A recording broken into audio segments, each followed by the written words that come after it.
Hello and thanks for staying on LN 24/7. This is Politics Now. My name is Morno Balagobo. Quite a lot going on in the polity. It's really interesting to see how we can be able to keep tabs on some of the things happening in the country, from opposition politics to Labour now calling for a planned protest. But we will kickstart the conversation, just doing a little conversation on the planned protest by the NLC due to the TELCO's tariff. And our guest today is Ben Emerua, a civil rights activist and legal practitioner. Then we move to our major conversation for the day, Nigeria's opposition politics. Our talking points will focus on alleged crackdown, APC's involvement in the PDP, well, not just the PDP, but also PDP internal crisis. We'll talk about 2027 permutations, plans to unseat Tinubu. Our guest is no newcomer to the show. Tony Bakinista, PDP chieftain, former chief press secretary for ECOWAS Youth Council. We'll take a breather. We'll be right back to break it all down. Stay with us.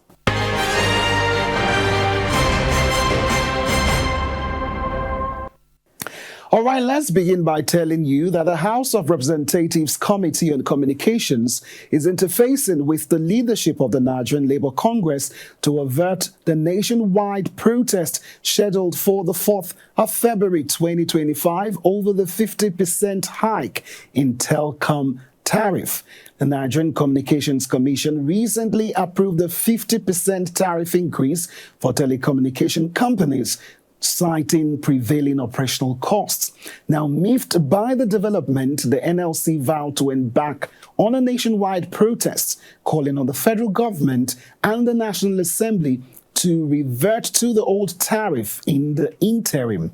The union noted that the rally will serve as a warning on the dangers of imposing such an unfair increase on a struggling population that is earning a minimum wage of only 70,000 naira, a population that has suffered an outrageous hike in the price of petrol, high cost of food, high cost of electricity, amongst sundry hardship in the past years. Now, meanwhile, the telecom operators in the country have warned the Nigerian Labour Congress, NLC, not to drive in the last nail in the coffin of an already ailing telecom sector with its planned nationwide protest for the 1st of February. Now, the telcos, through their chief executive officers and the chairman of the umbrella body, the Association of Licensed Telecom Operators in Nigeria, ALTON, Engineer Benga Adebayo, regretted that the NLC's planned protest could worsen the problems of a sector already in coma. Ben joins us now all the way from Port Harcourt. Thank you so much for being with us on the show. Thank you. Let's begin with your general overview of this telecom hike in tariffs. I mean, this is something that the federal government has clearly and publicly supported. Firstly, whenever conversations are being raised on civil society or pressure groups as against government policy, one of the things I always like to put or make laser focus upon is the people, the masses. Because when a policy is anti-people, when a government policy is anti-masses, then the reason for having a government in the first place is defeated. So the conversation of the tariff hike on telco, back and forth between the Labour Congress, the NCC, the Ministry of Communications. You see, these conversations should not leave the focal point, which is the masses. The truth of the matter is that everybody uses telecommunication, from the farmer to the carpenter to the politician to the lawyer. And if there is anything as of today that if it is shaped or been touched by the government or increased, apart from maybe petrol, fuel items and all that, telecommunication is the most vital. Everybody is online. Everybody makes calls. we have become so dependent on these services. And as such, I think it's a good move by the Nigerian Labour Congress, because as of today, we can say that they are the most vocal as an organization that has been doing its duty on putting pressure and serving as that active pressure group against policies that are anti-people or anti-masses. Now, the NLC is proposing 5% tariff as opposed to the 50%. Is this another minimum wage negotiation saga that will have to do it? What should be the meeting point for both parties? Firstly, let me say this. You see, it is not a hidden fact that we're having an economic situation, an economic crisis, and that economic situation or crisis is having a ripple effect in every sector of our economy. What this means is that it's not just the telcos, even the banking industry, even the transport, the logistics industry, all facets of our economy is getting, the feel of increase that has been happening across board. And as such, sometimes, if we can try to stand in between, and look at it from a neutral perspective. The telcos, remember, they are tax-paying organizations or companies. They also have running costs, operational costs. And as such, it might not be equitable, to say that in spite of all these hikes, increases, from cost of petrol, diesel, which they use, and the cost of, a lot of things, even increase in a minimum wage, which of course they have to implement in paying off their staffs. We cannot deny the fact that they are affected somehow. However, you see, the issue of 5% or 30% to 60% has been debated. For me, like I always say, I want our focus, the focus of both the government. I know there will be a meeting this evening by 5 p.m. between the Labour Congress and the federal government, the NCC, and the other stakeholders, as we've been told. I want their focus, and we are pushing and hoping that their focus will be on the masses. See, 5% is not a bad one. It's not a bad one. It's going to be in the interest of the masses. Because communicating with you, I need telco services.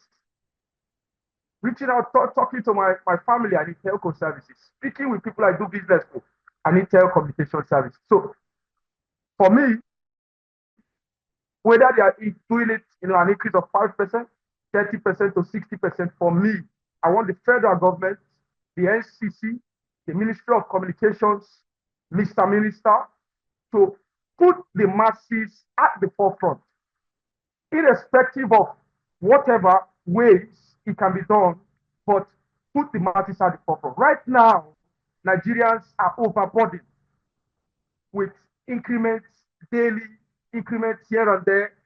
There is no stability. Our fuel prices, you go today, it's another price, tomorrow it's another price. Nigerians are already overburdened.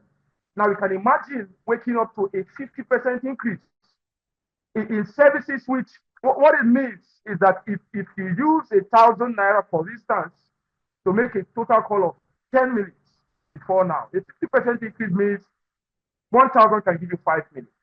It's half, the already existing cost. And if it is not, their meeting today is not focused mainly on the masses, then they might not have, a tangible headway. Because my opinion is 5% is not a background from the NLC, but 50% is way overboard. It's way overboard. It's too much. It's too much. And the masses, if the masses are not at the focal point, it's not the focus of their discussion, then we're having government whose policies is anti-people and whose policies is anti-mass.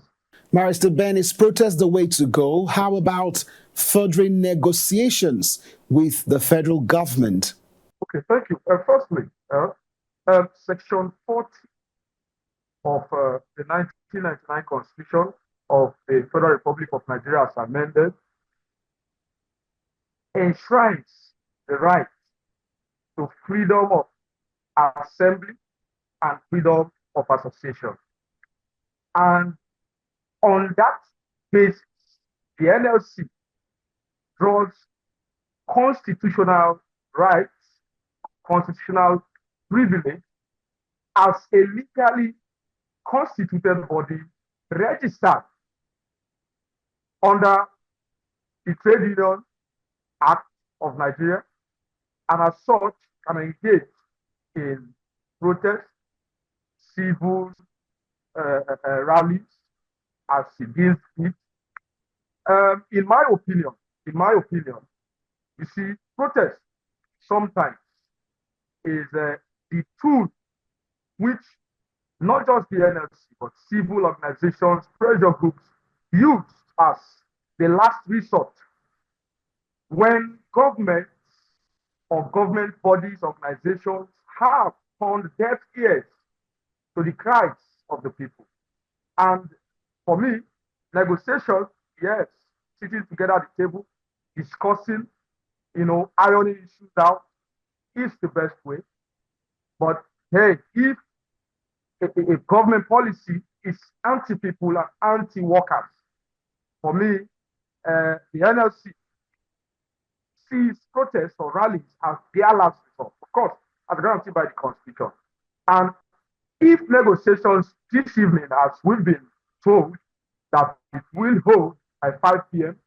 with all stakeholders and all parties involved, sit down. If negotiations today don't materialize into something reasonable for the Nigerian people, I want us to always, whatever we're discussing, whenever it's an issue that has to do with strike, we have to be always laser focused on the Nigerian people. That is my opinion. So if negotiations are futile, then of course, well, it's the only way, and it's a right that is guaranteed by the Constitution, Section 40, not just for the NLC, but any civil society. So for me, if there is a headway, if there's any progress that's made today, hopefully for the sake of the ordinary people of Nigeria, if there is a headway made today, and something is done at reducing this 50% increase in this TELCO tariff hike, it will go a long way. And I hope nobody wants a mass rally, nobody wants protest, nobody wants business places to be shut down. But if government policies are anti-masses and anti-people, protest, rally is a natural consequence of such anti-people policy. Now, based on what you've said so far, should the government consider its stance on subsidies? Let me say, this is general fact, general position. It is clear from the very first day our President, His Excellency Asiwaju Bola Ahmed Tinubu took office, it has been very clear that the position of his government is anti-subsidy. He has never, ever said anything that is negative to that fact. He has always said he doesn't believe in subsidy. He has always said that Nigerians should bear with him to suffer for a little while to enjoy in the long run. Let me say that that's stated fact, that's fact, that he doesn't believe in subsidy. However, you see, when we have a government who is promising that, suffer in the short term while convincing the Nigerian people to expect better ease of life and standard of living in the long term. Let me just say this. You see, subsidy is an economic policy that is being applied by many countries across the world, across the globe, including the so-called developed and first-class nations. And most times, subsidies is a tool, a means which government uses in alleviating the burdens of its citizens. Because the truth of the matter is that I think that there's a law in the field of the sciences, which is called Hooke's Law. And Hooke's Law says that the more you continue to exert force on a body that keeps expanding, at a point, that body will break. I want to say this as my opinion, that subsidy is not a bad thing. We've been doing it for a while, even though a lot of persons, different scholars have said that subsidy regime was mismanaged by previous administrations in our country.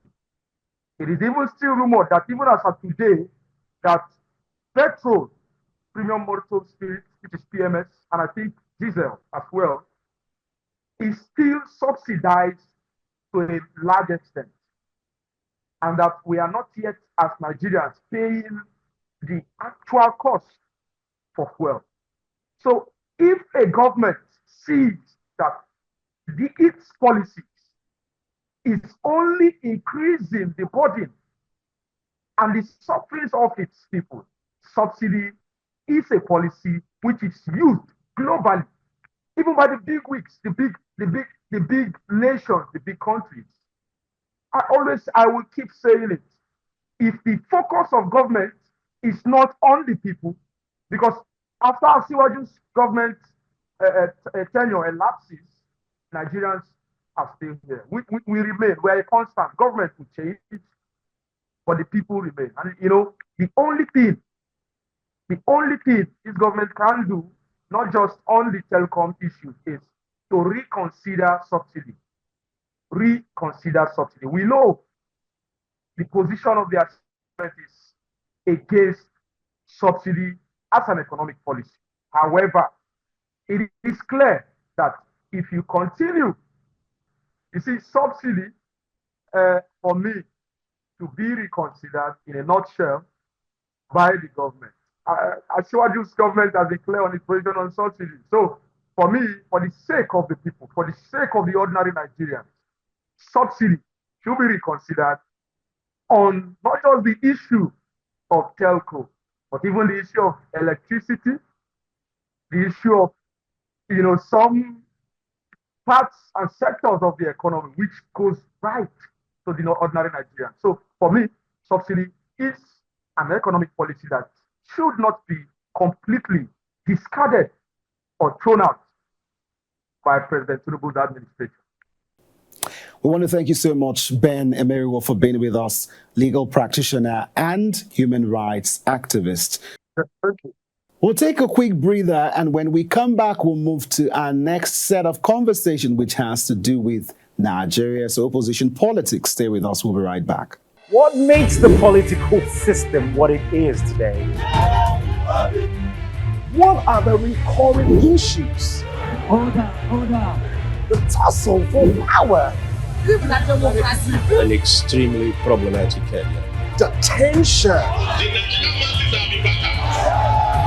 The instability of the system. Join Ellen 24/7 as we take you inside the local and international political arena in the world of politics. Apologize for saying that I was corrupt. I'm not here to call out his lies. Everybody knows he's a liar. Watch politics now on Ellen 24/7. Don't miss Politics Now on LN 24/7.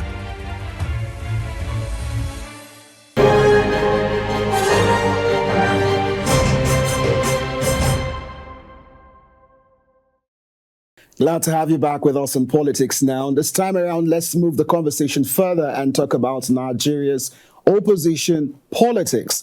A rundown of our talking points again. Alleged crackdown, APC's involvement in the PDP internal crisis, and 2027 permutations, plans to unseat Tinubu. This is a conversation that you don't want to miss. Let's give you a head start. The 2023 presidential candidate of the People's Democratic Party, Atiku Abubakar, has called on President Bola Tinubu's administration to practice what it advocates by adopting the Nigerian first ideals, just like Donald Trump. Rather, than focusing on self-interest and divisive sentiments. Atiku's response followed by a post by Special Advisor to the President on Public Communication and Orientation, Sunday Dare on X, where the presidential spokesman dismissed the gathering of opposition politicians and dissenting figures within the ruling All Progressive Congress as politically driven maneuver fueled by Machiavellian motives. Dare asserted that Tinubu remained undistracted and unperturbed by the meeting, describing future political context as a combat and a fight leading up to the 2027 elections. Now, the vice president, in a statement issued by his media advisor, Paul Ibe, on Sunday, urged Tinubu's government to focus on uniting and healing the nation to avoid making thoughtless comments about other countries or questioning the patriotism of the Nigerian people. Now, do recall some of these comments that the presidency is referring to has to do with a national convention of democracy that was held last week. Now, recall Atiku Abubakar in that particular conference on Friday alleged opposition lawmakers are being paid to stay numb on holding the Tinubu administration accountable. Let's have a listen to the soundbite. Immediately after the elections, results were announced and members emerged before even the National Assembly was officially inaugurated. I invited members of the House of Representatives from all the political parties to my house. They all came. I said, look, I want you to take control of the leadership of the House of Reps. Because if you all work together, you will produce the leadership of the House of Reps because of your number. Whether you are Labour, whether you are AP, whether whatever. And they promised me they were going to do it. Again, we went to the Governors Forum in Bauchi, where we elected the chairman of the Governors Forum for PDP.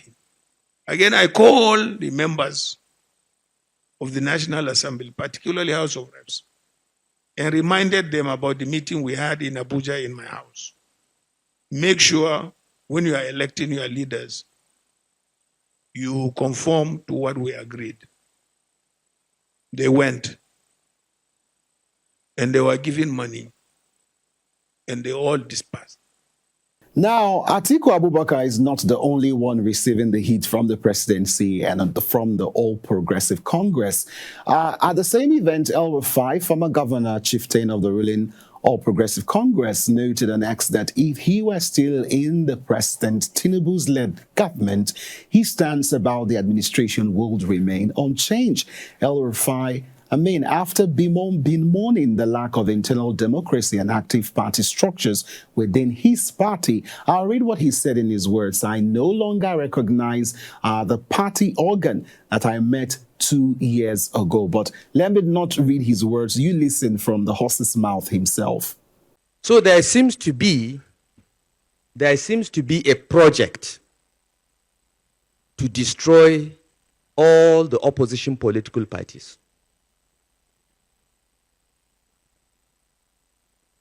And the only option for the opposition, in my view, is to put aside their differences and come together and create a broad platform that will do the driving of the military again, because we are there almost. Now, those comments, has received a lot of reactions. We just read for you the reaction from the presidency talking about Sunday Dare. Well, Daniel Bwala urged El Rufai to disembark from his vengeance mission. Do you recall we covered on this particular show all the manipulations that was going on leading up to President Tinubu setting up his cabinet? So is that what Bwala is referring to? That this is more of like a vengeance mission? Anyway, away from that, still talking about Nigeria's opposition politics, let's look at what has been going on in the PDP, grappling with turmoil before and after the 2023 elections, which has led to persistent instability within the party. The issues continue to cause rift. The acting national chairman, Umar Damagun, in particular, is facing increasing criticism from his party members who hold him responsible for the ongoing struggles within the PDP. Recall our guest from London last week who had a lot to say about Damagun, but we will not go into that. Well, the former national chairman, who was removed by the court due to his failure to implement crucial reforms within the party. That's the person that Damagun actually replaced now. But let's tell you that the leadership transition is just adding to the party's existing troubles. The crisis recently worsened due to disagreements on the position of the national secretary, which we've covered extensively right here on Politics Now.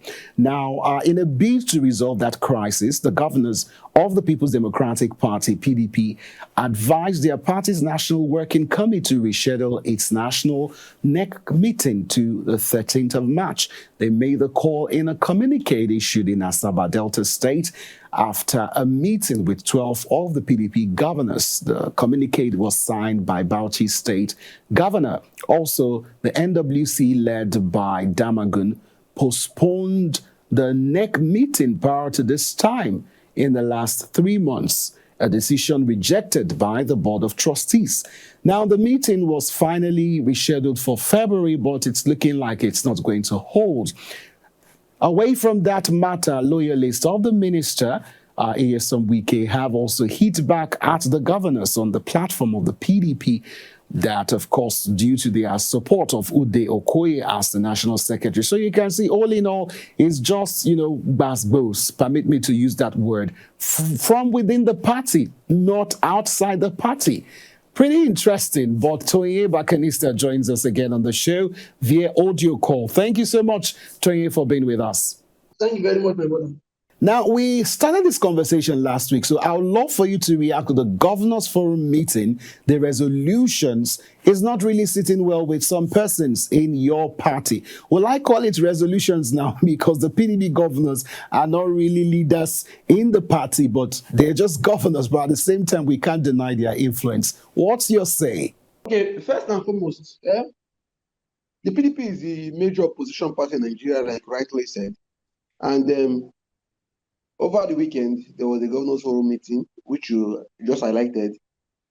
Now, the area of contention is the resolution 3 of the communique that was read by Governor of Bauchi State, His Excellency Senator Bala Abdulkader Mohammed, the chairman of the forum, where they advised the Damagun-led National Working Committee to begin a process of implementing the judgment of the December 20 by the Court of Appeal that ordered for the inauguration of Udo Okoye as National Secretary and then exit of Samuel Anyanwu. Well, for me, that particular item was ill-conceived, unimplementable, and is in contrast with the laid down legal process.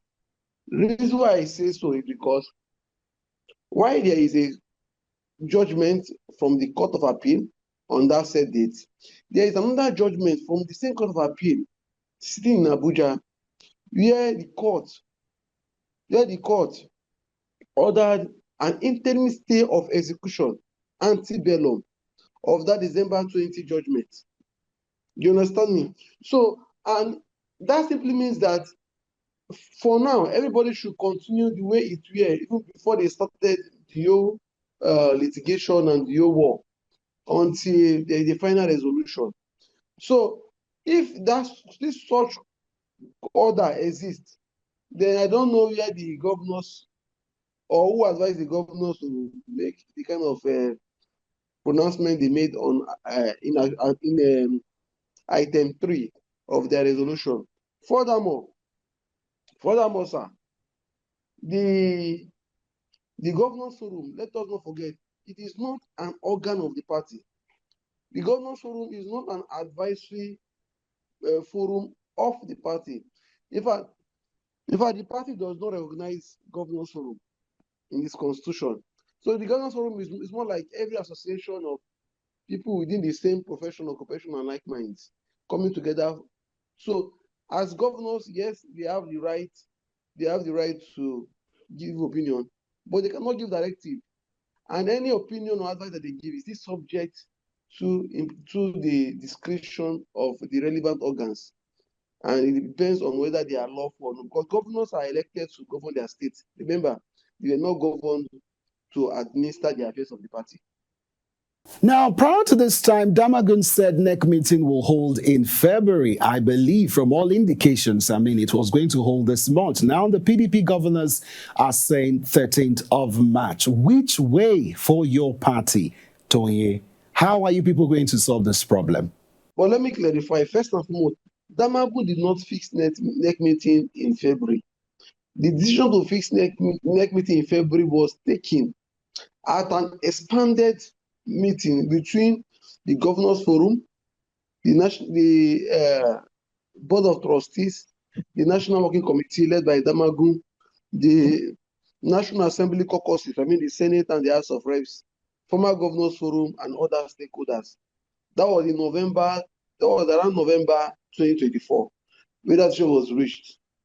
Now, Damagun as an individual cannot take a sole decision.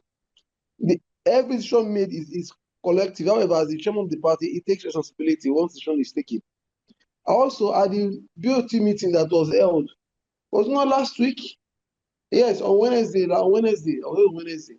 Damagun, in a statement at the BOT meeting, told them that he is prepared to call for the next meeting in February as agreed. In fact, the BOT even reinforced his statement that the next meeting should hold in February. However, the governors, again, in their wisdom, why is what their wisdom is said, look, next meeting should hold on March 13. And why I believe that the February why the March date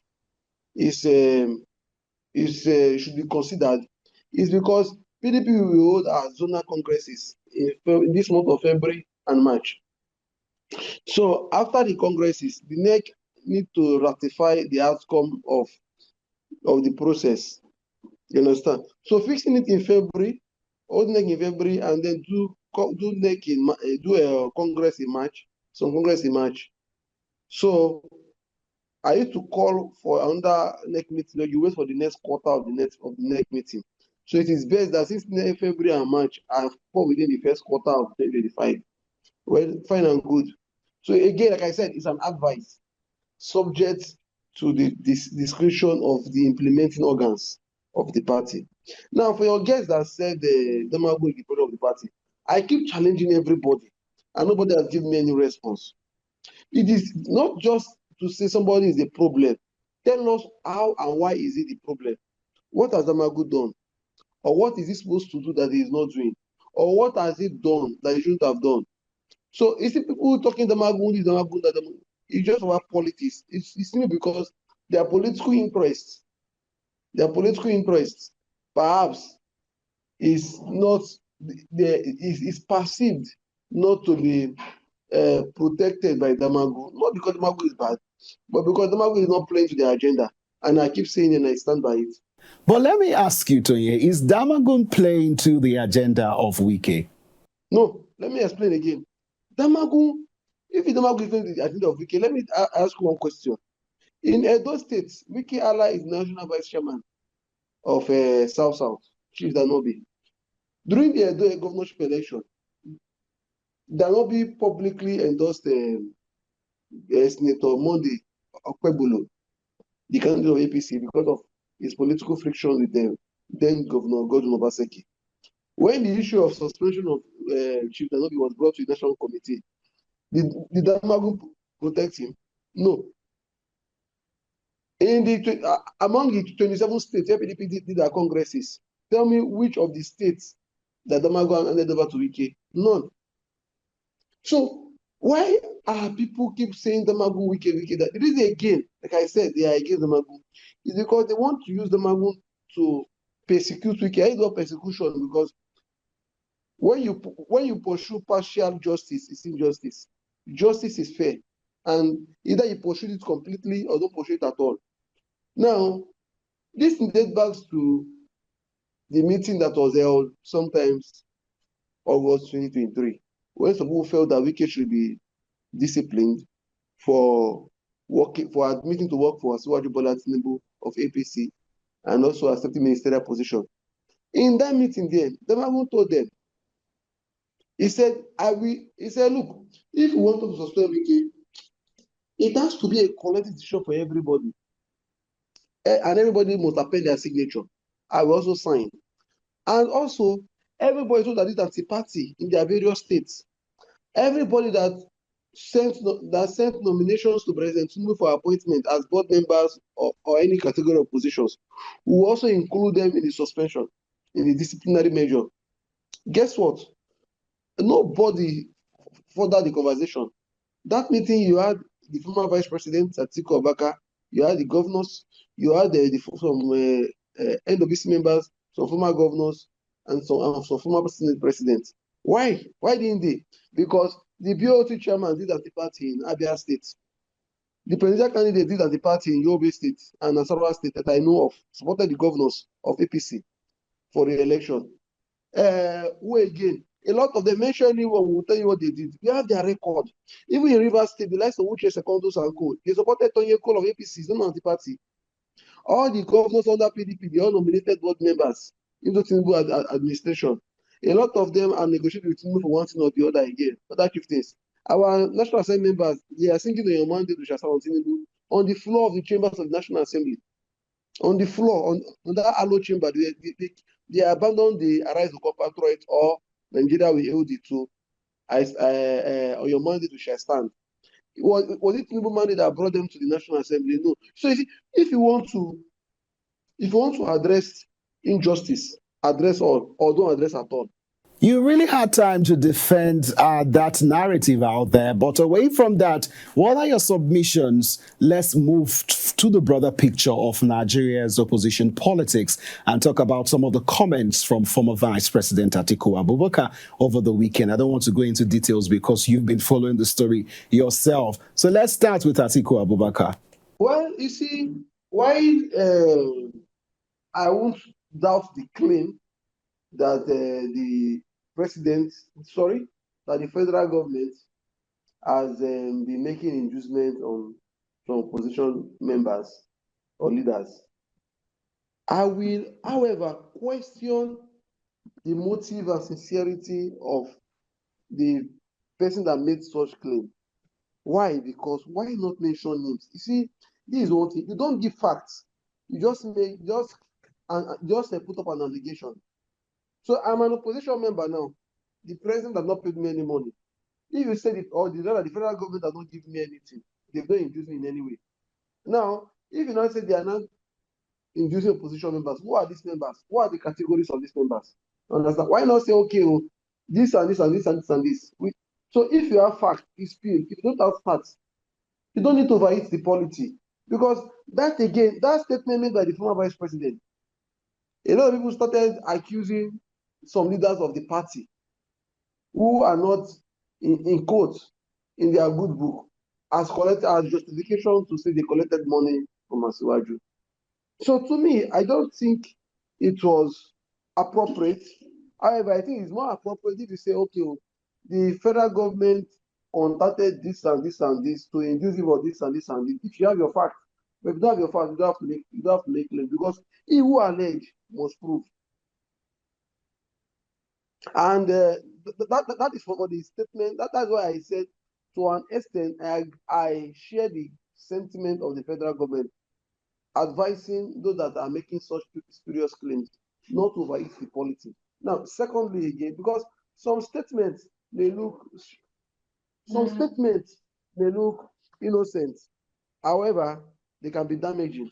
You don't know what the response may be, especially in our country where the masses are so angered and frustrated due to the ineptitude of the federal government. So some people may feel betrayed, some may feel they've been sold out and everything. But that's why I say it is good for people to provide facts and context when making such accusations, so that we can address the issue properly if there is any shred of validity.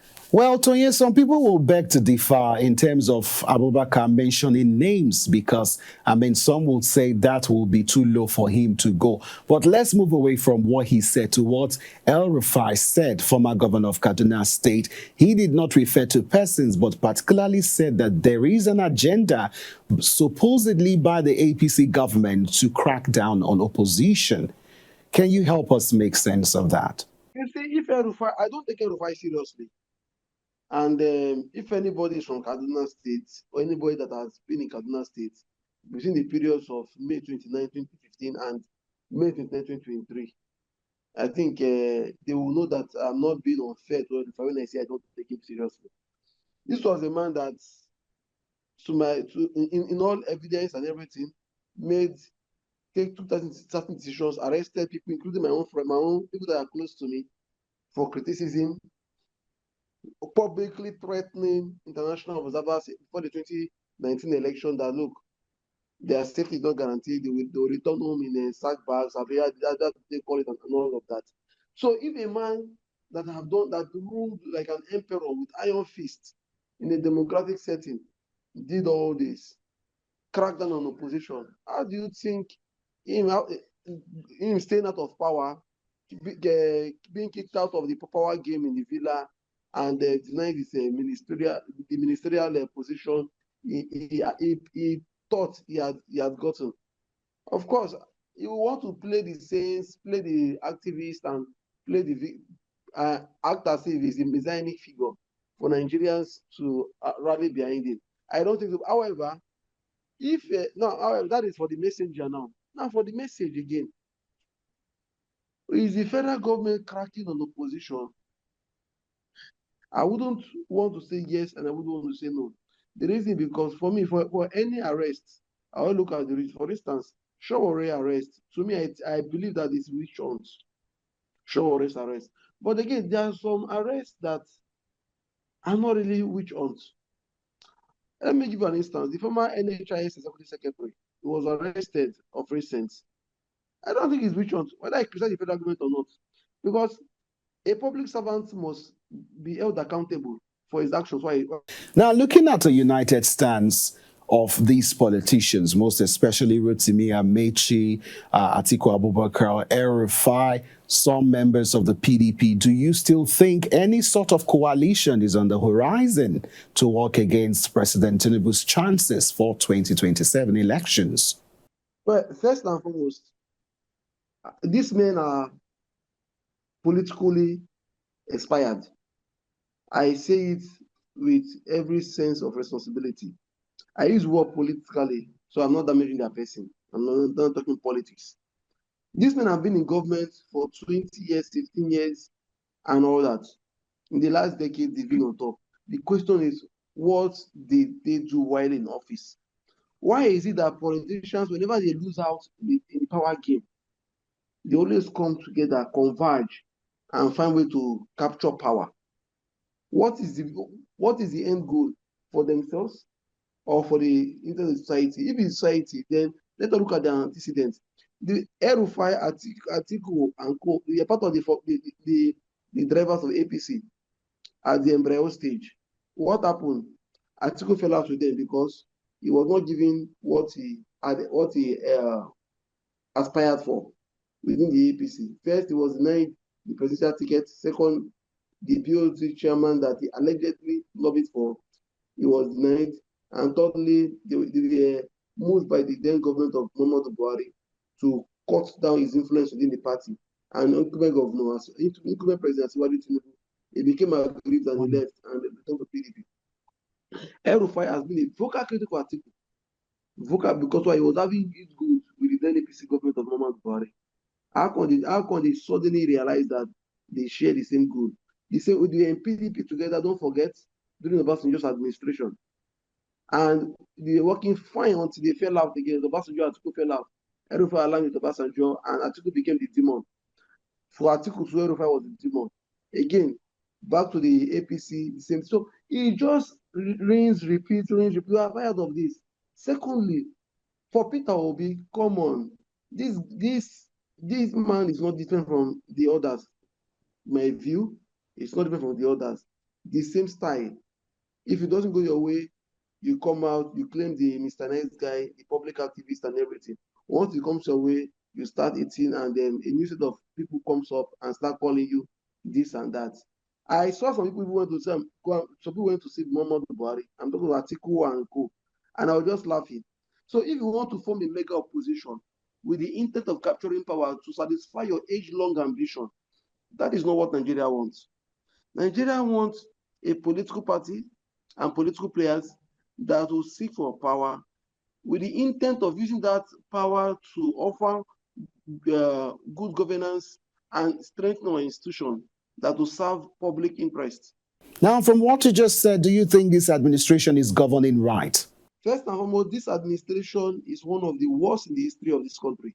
What I mean one of the worst is that it is worse than the government of Muhammadu Buhari, more terrible than the government of Chief Obasanjo. I've been his critic, and almost more disastrous than the governments of General IBB and General Muhammadu Buhari. Meanwhile, let me conclude. For major political party, there will be no mega party, because mergers are formed by political parties, alliances are formed by politicians. For a merger to work, the PDP and other parties must agree to dissolve their structure into one. This isn't the case. In this case, it's a conversation between chieftains, aggrieved chieftains of APC, El-Rufai Group, PDP, Atiku people, and the Labour Party, Peter people. So they can come together to form their party, but they cannot form a major party or a mega party, because there's nothing mega in their conversation. So, Tony, what is the hope of opposition? Politics in general. If you are calling these men expired politicians, and now you are saying they will need to come back together, I seem to be lost right there. If you can just put it all together. No, I did not say they will need to. I said this is what they are trying to do. And I did not say they will need to, because, in fact, let me be more specific. What they are doing, or whatever game they are playing, should not be misconstrued to be a mega party or a major of parties, because they are individuals. As Nigerian citizens, they have right to come together to align with their political views and interests. But the only way we can have a major or a mega party is if their parties agree to dissolve their structure, just the way the APC, just the way the CPC, ACN, and a faction of ABGA and ANPP agreed to dissolve into the APC.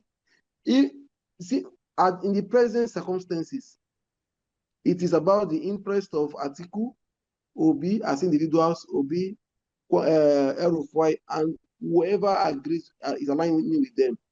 So I don't see any mega party happening, and their alliances or coming together will be politically dead on arrival. Tony, I wish we could continue this conversation, but we've got to go because our time is up. Many thanks for being with us, and I know this will not be the end of this conversation. You're welcome. It's a pleasure to have you with us, and that's where we draw the curtain on today's show. Thank you so much for watching, and we'll keep you up to speed with our news bulletins on the updates from whether or not NLC will go on strike on the 4th of February, not strike now, protest, as earlier announced. Thank you so much for being with us in the show today. Once again, my name is Morno Balagogo. Thank you for watching.